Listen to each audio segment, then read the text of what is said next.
abordaremos o tema do capítulo 4, a equação de energia para regime permanente. Eu sou a Graziele. Eu sou o Victor. Eu sou a Amanda. E deixa aquele like aqui no nosso vídeo. A equação da energia no regime permanente. Bom, essa equação, ela permite a realização de um balanço entre as energias nas seções de um tubo. Os tipos de energias presentes e associadas a um fluido são a energia potencial, cinética, de pressão e mecânica, que são dadas pelas fórmulas seguintes. A energia mecânica é a energia total de um fluido, ou seja, ela é a soma de todas essas anteriores. A equação de Bernoulli. Essa equação ela permite descrever o comportamento dos fluidos em movimento dentro de um tubo. E ela permite relacionar cotas, velocidades e pressões entre as duas seções de escoamento. As condições para a equação de Bernoulli são regime permanente, sem máquina no trecho de escoamento, sem perdas por atrito no escoamento do fluido, propriedades uniformes nas seções, fluido incompressível e sem troca de calor. Para que o regime seja permanente, não pode haver a variação de energia dentro do tubo. Portanto, pela conservação da energia, temos que a energia total em 1 é igual à energia total em 2. Admitindo essas equações, enfim, chegamos à equação de Bernoulli. Agora, cada termo da equação tem um significado de energia por unidade de peso. Por esse motivo, os termos começam a ser chamados de carga. Carga cinética, carga piezométrica e carga potencial, e serão dimensionadas em metro. A energia total numa seção ela é definida pela soma das cargas. Pela conservação da energia, as cargas totais serão iguais na seção do tubo, ou seja, se entre duas seções de escoamento o fluido for incompressível, sem atritos, e o regime permanente, se não houver máquinas nem troca de calor, então as cargas totais se manterão constantes em qualquer seção, não havendo nem ganhos nem perdas de carga. Equação da energia e presença de uma máquina. Aqui as condições que restringem a equação de Bernoulli serão retiradas aos poucos, porque agora a gente tem a presença de uma máquina entre as duas seções de um tubo. Essa máquina ela pode ser uma bomba ou uma turbina. No caso da bomba, ela vai fornecer energia e no caso da turbina, ela vai retirar a energia do fluido. A equação que considera a presença de uma máquina no escoamento entre as seções, ela vai ter o acréscimo ou a retirada de energia. Portanto, através da fórmula é possível analisar que a presença de uma máquina pode gerar variações de carga. Potência da máquina e noção de rendimento. Tem-se que potência é o trabalho por unidade. E como o trabalho é uma energia mecânica, podemos dizer que potência aqui será qualquer energia mecânica por unidade de tempo. Dessa forma, determina-se potência referente ao fluido como a multiplicação do peso específico pela vazão em volume e pela sua carga. A potência é na presença de uma máquina.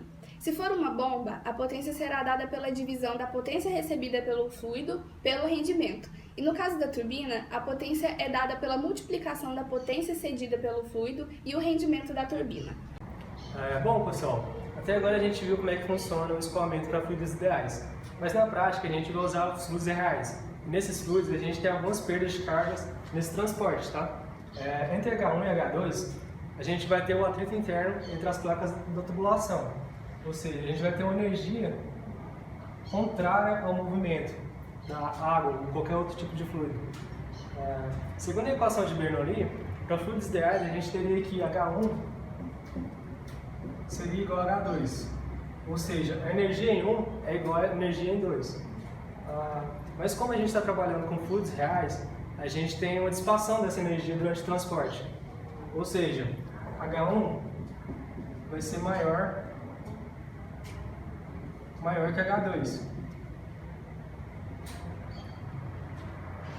E essa energia dissipada a gente chama de perda de carga, que seria a perda de carga entre 1 e 2.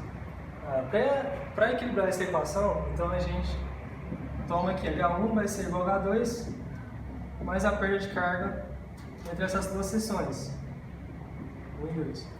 Se a gente considerar ainda uma máquina, a gente tem aqui H1 mais a energia fornecida por essa máquina, que a gente vai chamar de HM, vai ser energia em H2 mais a perda de carga entre 1 e 2. Então, tomando essa equação para energia para fluido real, a gente tem que H1 mais carga piezométrica de 1 mais velocidade em 1 ao quadrado sobre 2G mais energia fornecida pela máquina vai ser igual a H2 mais a carga piezométrica de 2, mais a velocidade em 2 ao quadrado sobre 2G, mais a perda de carga entre 1 e 2. Essa vai ser nossa nova equação para energia em fluidos reais.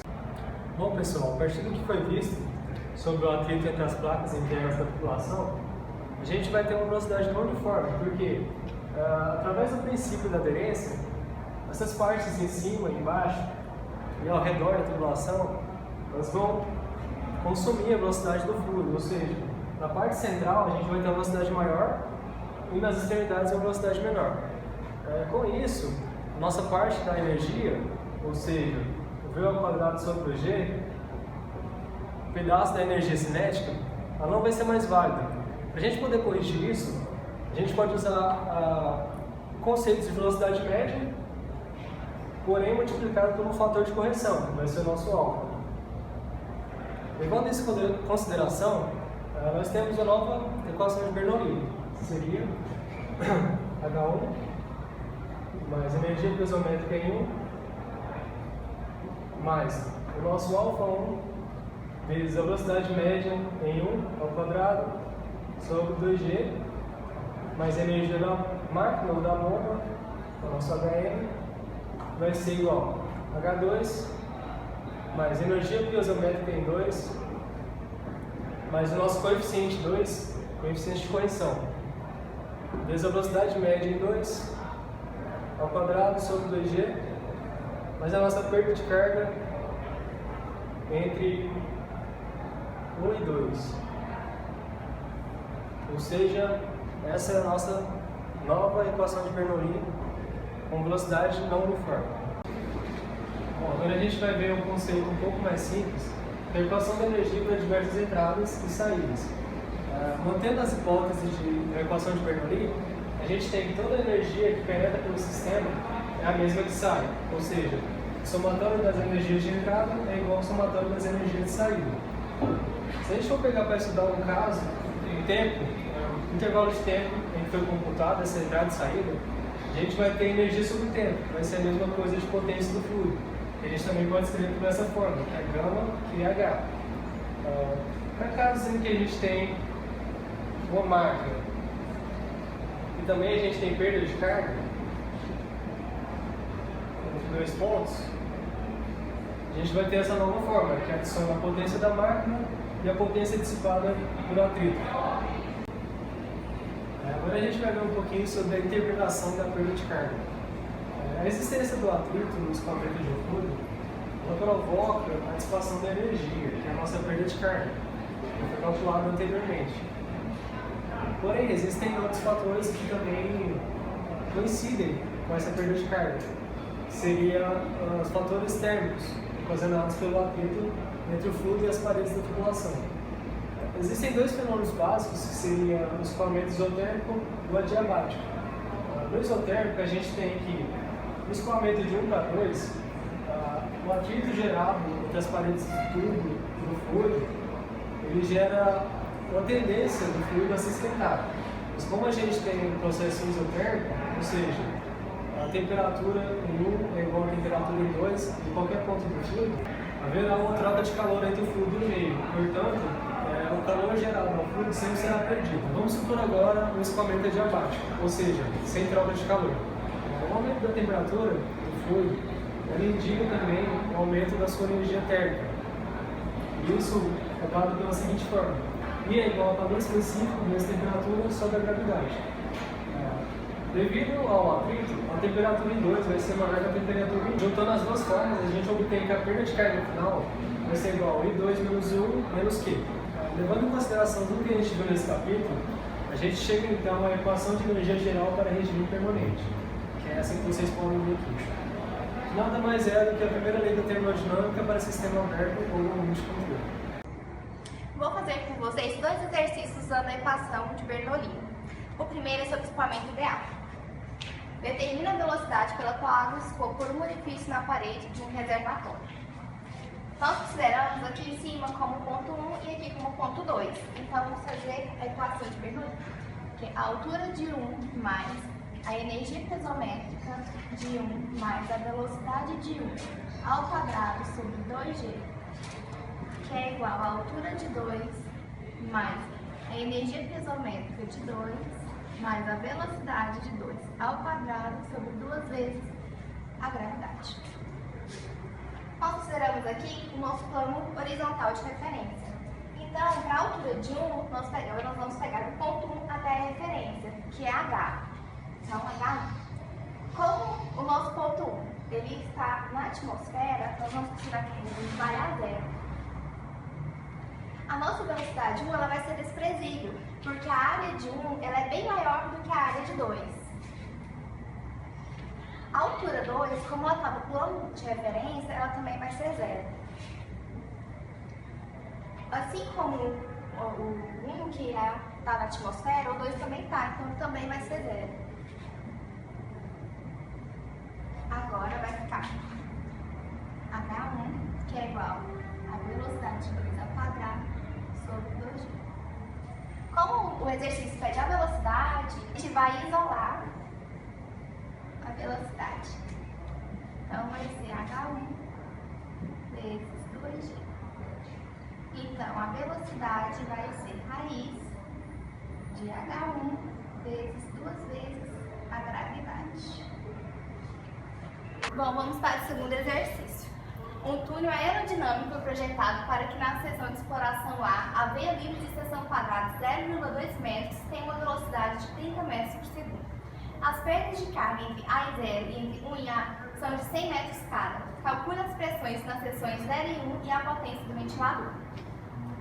Para a gente achar a pressão em 0, nós vamos fazer de A até 0, usando a equação de Bernoulli. Como a vazão é a mesma e a gente não tem a velocidade de 0, a gente iguala a vazão de A igual a vazão de 0. Fazendo os cálculos e substituindo, a gente acha que a velocidade de 0 é igual a 7,5 metros por segundo.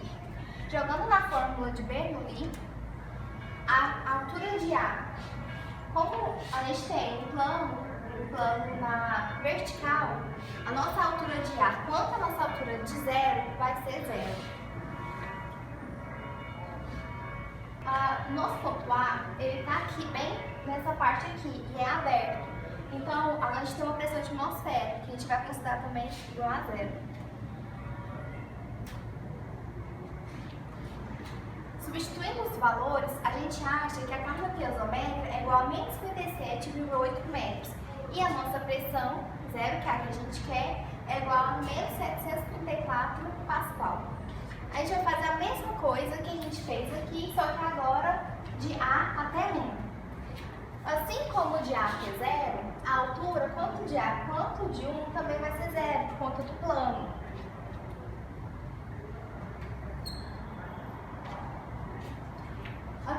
Como eu já tinha dito, a pressão de A está na pressão atmosférica, porque está aberta, então a gente vai falar que é 0. Substituindo novamente, a gente encontra que a carga piezométrica de 1 é 142,2 metros e a pressão é igual a 1.806 pascal. Agora, para a gente achar a potência, a gente precisa da energia fornecida pelo ventilador. Para a gente achar a energia fornecida pelo ventilador, a gente também vai fazer a equação de Bernoulli, que agora nós vamos fazer de 0 até 1, que é onde que se encontra o ventilador. Como a altura de 1 e de 0 são a mesma, a gente pode cortar. A velocidade de 1 e 0, elas são iguais, porque a área é igual. Então, a gente também pode cortar, porque elas vão ser a mesma.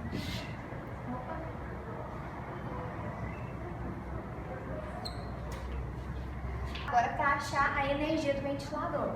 Então, a gente acha que a energia do ventilador é 200 metros. Agora, a gente pode calcular a potência, que é o que o exercício pede. Então, aqui, a energia vezes a vazão vezes o peso específico dividido pelo M, que ele nos fornece. Como a gente não tem a vazão, só que a gente sabe que a vazão é velocidade vezes a área, então é só você substituir. Fazendo essa substituição, a gente acha que a potência é aproximadamente 4,4 kW.